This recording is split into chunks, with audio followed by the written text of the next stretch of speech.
Building trust and partnerships. Coming up on At the Forefront Live, we'll discuss UChicago Medicine's Community Champions program, which connects medical residents to Southside neighborhoods, where they provide care and service and learn more about community health needs.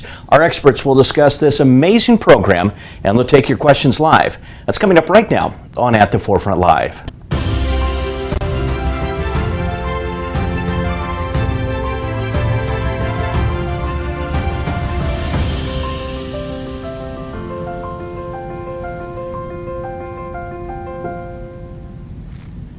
And we want to remind our viewers that today's program is not designed to take the place of a visit with your physician. Let's start off with having each of you introduce yourselves and tell us a little bit about what you do here at UChicago Medicine. And Dr. McDonald, since you're right here at the desk with me, but 6 feet away, we'll start with you. Hey, how are you doing? Good. So, Tim, it's always a pleasure coming on the show. I'm really happy to be here.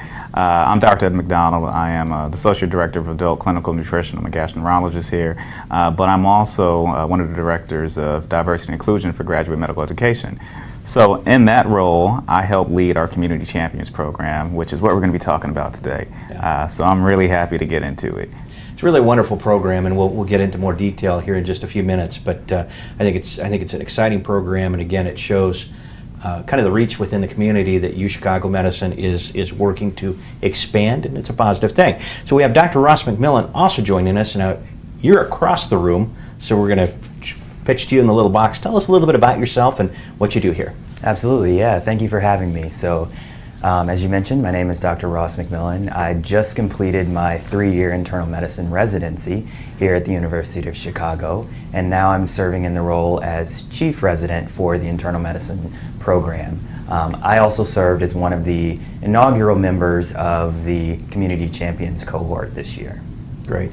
And I noticed you're an MD and PhD. What's your PhD in? I'm just curious. Yeah, so I did some oncology work looking at pancreatic cancer stem cells. That's fantastic. Low achiever, MD, PhD. I tell you, I don't know what you do with your spare time. So, but wonderful program. So we've heard a lot about the Community Champions program. Or at least I have, because I've been talking to people recently about it, and the program does some cool things. We were just talking before the show started, Dr. McDonald. You mentioned that it's about a year old, roughly. Yes. And so started up during COVID, which is a feat in of itself, but also probably a very appropriate time to start it up too, because this is an opportunity to really work on some outreach with the community. Can you tell us a little bit about the background and why y'all did this? That's a great question. So the background really came from working with Dr. Anita Blanchard, who's also a native Chicagoan and great friends with Obama, and really a great physician and really a good mentor here and a great leader at the institution. So I, like her, am also Chicagoan, and we have definitely identified that there's more of a need for physicians to get involved in the community and work within the community and work with a lot of community groups to address a lot of the service determinants of health. So our reach within our clinics, I mean, you can only see the patient who's in front of you, but that does not necessarily mean that there's demands or issues within the community that we could address also just by being outside of the institution. So the Community Champions program was really an opportunity to help get our residents exposed to the community, specifically the South Side of Chicago, and encourage careers, or at least having a focus of community outreach. And one of the ultimate goals was to use this as a tool to really recruit physicians into serve in this community once they leave our institution. And also we want to have some of our residents even stay on here as faculty members. To me it's a real win-win, because obviously the folks living on the South Side benefit because there are some increased outreach and services, but also the residents benefit tremendously, I would imagine. They grow and they learn, and it's just got to be a real positive for them. And speaking of, we do have one of our community champions, Dr. McMillan. Back to you. Let's talk to you a little bit about kind of from your standpoint and what this has meant to you and how this has been a growth opportunity to you personally. Sure, yeah.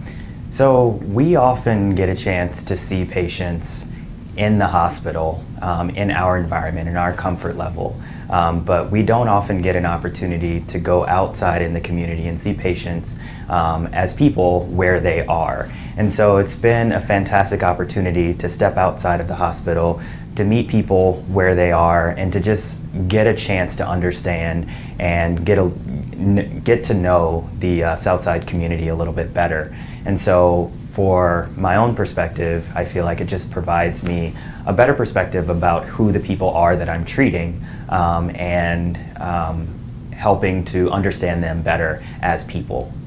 That's great. You know, Dr. McDonald, you mentioned Anita Blanchard, who heads our GME program, basically, a few minutes ago, and I've had the opportunity to talk with her multiple times in the time I've been here, and she is a tireless advocate for the community, for the neighborhood, for the South Side of Chicago, and I think that's one of the strengths, really, of the program, of the graduate medical education program, because it's not just about teaching people how to be physicians, but it goes a little bit beyond that, in my opinion. Oh, definitely. And it really teaches physicians, I think, some empathy. You know, not that our physicians don't have empathy, they do, but I think it really teaches some empathy. And can you talk a little bit about that, and just, you know, how that makes a doctor a really, really good doctor?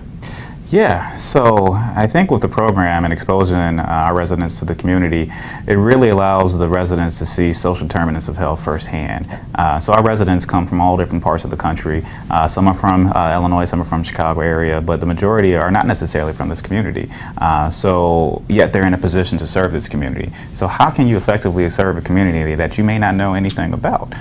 So part of the spirit of the Champions program is to get our residents more exposure to the South Side, to members of the South Side, so we can really identify how these social determinants are affecting the everyday lives of the community members which we serve. Now, I will be remiss if I did not mention the Urban Health Initiative. Yeah. So the Community Champions program is really a partnership between GME, the residency programs, and the Urban Health Initiative, which is, you know, really the community outreach arm of the hospital. So the Urban Health Initiative has had a long history of having amazing outreach programs, but a lot of our residents and trainees were not necessarily involved in those programs. So we wanted to formalize a way to get our residents involved in the work that the Urban Health Initiative is already doing. And I think for me, that is an amazing process, because for me as a resident, I trained at a different institution and I did a lot of community outreach, but it was by my own doing.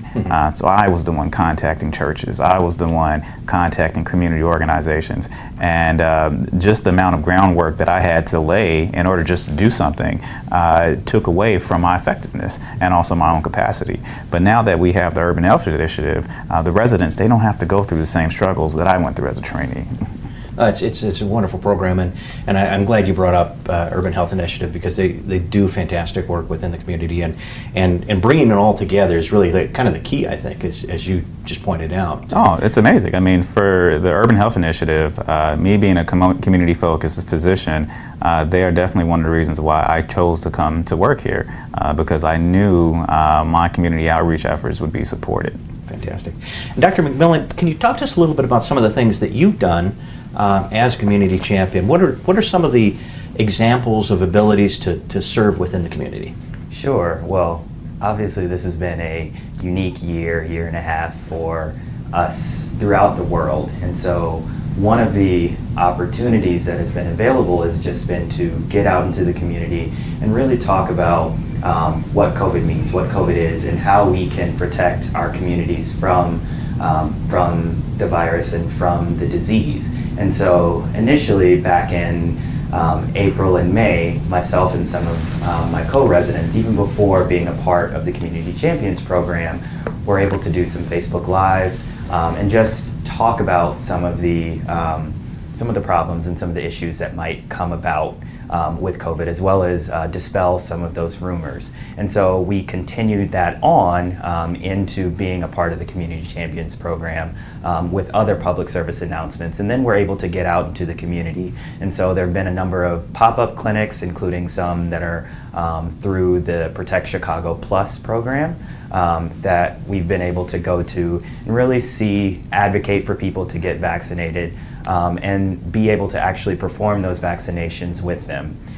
It's been a wonderful opportunity to do that and really feel like we are protecting a vulnerable community from such a devastating illness. You know, I'm glad you brought up the pop-up clinics and your work talking through various means, Facebook Live, Zooms, things like that, because I think that's important to get the word out to the community. And this is the community we're working with, or you're working with on the south side and west side, is a particularly vulnerable community, and it's an underserved community, which is a huge issue. Can you talk to us, Dr. McMillan, about your efforts and what that's been like to get out and talk to people, dispel some of the myths and some of the fears, because there is, I think, maybe a little bit of an inherent distrust of the medical community among some folks in these underserved communities, particularly when it comes to this vaccine. People worry about it. Well, what's that been like, and what have you told people?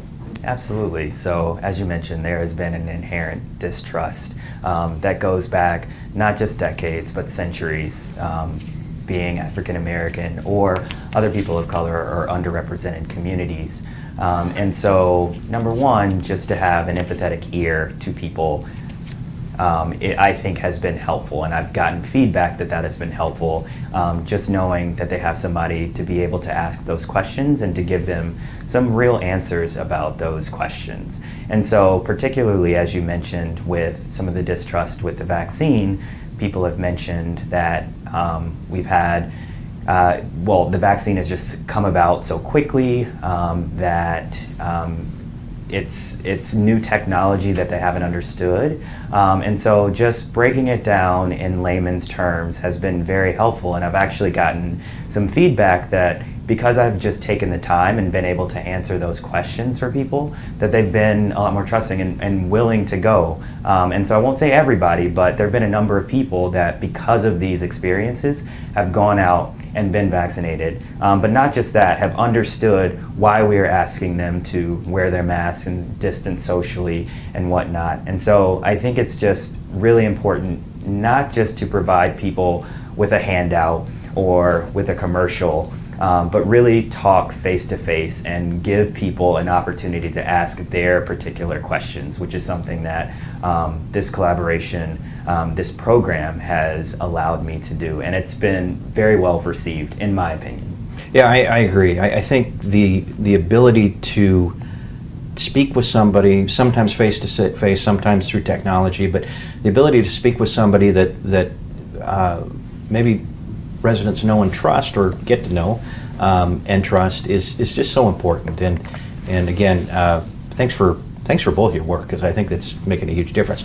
We did have an opportunity to do some interviews with some of the other community champions, and I wanted to see if we could hear from them now, John, if we can roll that, because they talk a little bit about kind of their time within the program and what it means to them, and then we'll come out and chat some more. For me, something that I want to be a big part of my career is community outreach and advocacy. As a pediatrician, that kind of comes naturally. You have to be an advocate for your patients, especially when they're unable to advocate for themselves. But a really big passion of mine is nutrition. And there are a lot of issues surrounding food security, food deserts, food swamps, and a lot of complicated issues around that. And that does impact the health of our children. You know, I think the community in the South Side face so many challenges that I probably am not aware of. And that's part of the reason I'm even doing this program, so I can kind of understand more about my patients. I think like any job, at some point it can be easy to just fall into a routine, and this helps me not do that. This helps me always remember, why am I doing this? Why is this so important, and who are these people that we're taking care of? I wanted to develop more understanding of our patients and empathize with them and understand them, because I'm often with them during the most vulnerable times in their life. You know, going into surgery is a very scary headspace for a lot of people. And I think that as an anesthesiologist, anything you can do that helps the patient feel more at ease, feel that you understand them, that you care about what they care about, helps you become just a more, I think, well-rounded provider. As a resident, we work a lot of hours. We're feeling like we're giving so much in the hospital, but then to kind of step away from that and be able to give in a service-oriented way that's like not connected to like the requirements I have to do, like the number of hysterectomies I have to do or the number of like hysteroscopies I have to do, but just like doing it because it's needed. Very beneficial. You get to network and meet potential mentors, both clinically and people who work in the community and who do the type of work that we want to do. I think if we can show that there's a way to do medicine better, that connects you to the people you serve, and actually makes the community better, that's something that can be an example for everyone. It's pretty inspiring to hear from the various residents and from you gentlemen and about this work, because it's just such important work, I think. You know, I think our GME program, first of all, is top notch. It's one of the best, obviously, in the country and the world for that matter. But this just really kind of puts it over the edge, in my opinion, because it really affords the opportunity for residents to get out there and do some real work. And can we talk a little bit about, I kind of want to go back to the start and what the thought process was when this was being designed and conceptualized. And I imagine you were part of those meetings, Dr. McDonald. Could you tell us a little bit about that? Yeah, so I mean, the thought process was really, again, rooted in figuring out ways to get our residents more exposure to the South Side, and really to get them just a realistic perception or perspective of the community members of which they're serving. And then there also aren't really any programs like this. So, you know, to my knowledge, we're one of the few, if the only program, if not the only program in the country, who's specifically doing something like this. And I know you mentioned medical mistrust. So even medical mistrust, part of the program is geared towards addressing some of the reasons why that mistrust exists in the first place. So when you're a patient who may have some pre-existing mistrust and your only exposure to the healthcare system is when you're sick or coming to the hospital, and there's a certain degree of vulnerability associated with that, the Community Champion program gives you another opportunity for exposure outside the hospital within areas that may be a little bit more comfortable. And hopefully, with time, you know, this program in itself can address some of the mistrust issues that do exist, that have existed for generations, as Dr. McMillan pointed out. Yeah. You know, we talked a little bit about COVID clinics and vaccination education, but there's more to it than just that. And I know one of the things that's near and dear to your heart is proper nutrition. Yes. And, you know, we talk about the South Side, there being food deserts and that sort of thing. Which is a very real situation, and if a lot of people don't understand even what that is. So first of all, if you could talk to us a little bit about what that is, but what are some of the efforts maybe that are happening there as well? Yeah, so food desert is an area in which people essentially do not live near any grocery store or supermarkets. So we're not saying convenience stores, actual supermarkets, and the definition of supermarket is any store that has at least 8 checkout aisles. So your convenience store that has, you know, the one checkout like a gas station or so, that is not a supermarket. And we also address food swamps. And so food swamps are areas where the unhealthy foods inundate the healthy foods. So the majority of the neighborhoods within our 12 zip code service area are really food swamps. So there's plenty of food there, just not a whole lot of healthy food and an excessive amount of unhealthy food. So one of the programs that I have going on in partnership with Urban Health Initiative, Common Threads, and another community organization called Family Farm is we're doing cooking demonstrations at Oakwood Shores. So Oakwood Shores is a mixed income community in the Bronzeville area, and we're working with the seniors there, we're working with the youth population, but a lot of our champions were involved in some of those cooking demonstrations. So due to COVID, we were doing everything primarily via Zoom. So myself and another staff, we would be responsible for some of the cooking, but we had a Ask a Doctor section. And I would bring in one of the community champions, and they would participate in the Ask a Doctor session, but they would also talk about the health benefits of whatever recipe we were cooking. So one of the benefits of this Champions program is that we have such a diverse array of residents coming from diverse specialties. So I would have a pediatric resident come on, and a lot of parents would ask pediatric focused questions. I think we had an anesthesia resident come on, and a lot of people were asking questions about preparations for surgery or concerns about sedation, etc. So I think for our community members, it's really a service that is beneficial, and people seem very engaged and interested in it. Yeah, it's a fantastic idea, and it's I'm sure getting a lot of traction. It's good to see that it's well received. That's great. So let's actually talk a little bit about that. And Dr. McMillan, I kind of want to get your thoughts on and what you've heard as far as feedback from the community, because I would imagine people are pretty excited about this.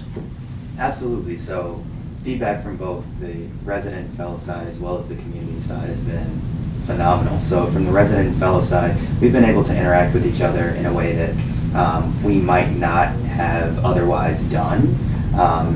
Meeting like-minded individuals that are interested in not just treating people here at the University of Chicago, but out into the community. It just has opened our eyes to other possibilities and potential future collaborations. And then going into the community, people that have been that have interacted with us, whether it is via Zoom or in person, we've gotten really great feedback. So they've been very appreciative of us taking the time and going and meeting them as they are and really answering those questions that we've had. So I would say the feedback has been very positive. Dr. McMillan, I don't think I asked you this at the first, and I meant to. How did you actually get involved in this, and why did you get involved in this? Sure, a few different ways. And so one of them is that Drs. Blanchard and McDonald are two of my mentors here and had talked about the program and talked about its initiation. And so that was an exciting opportunity for me because I recognized that they had a vision for the program, and it's a similar vision that I have for just wanting to be a part of the surrounding community. So I'm not a native Southsider, not even a native Chicagoan, but I am someone that really appreciates going out and being into the community and meeting people where they are. And so that was something that was exciting for me to be able to do.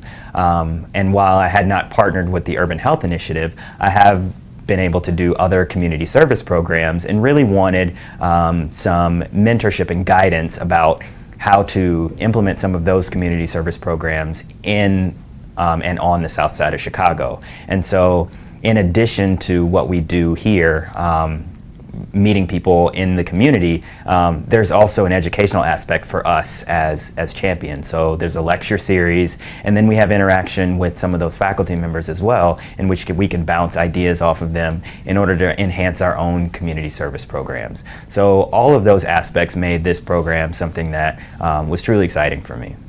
One of our viewers has a question. I think this is a fantastic question. You alluded a little bit to this topic at the very start of the show, and that's basically how do we convince, and maybe part of the reason behind this is to convince physicians to practice on the south side or stay in the general area. And can you talk to us a little bit about that, because I think that's one of the efforts here.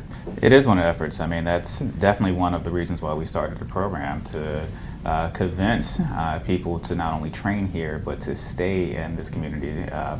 And one of the ways we are doing that is to really get people more familiar with the community, more familiar with the community members, the needs of the community.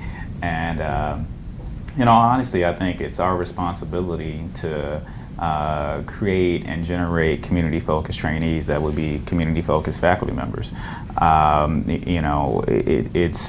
We are one of the premier institutions in this country, for multiple different fields.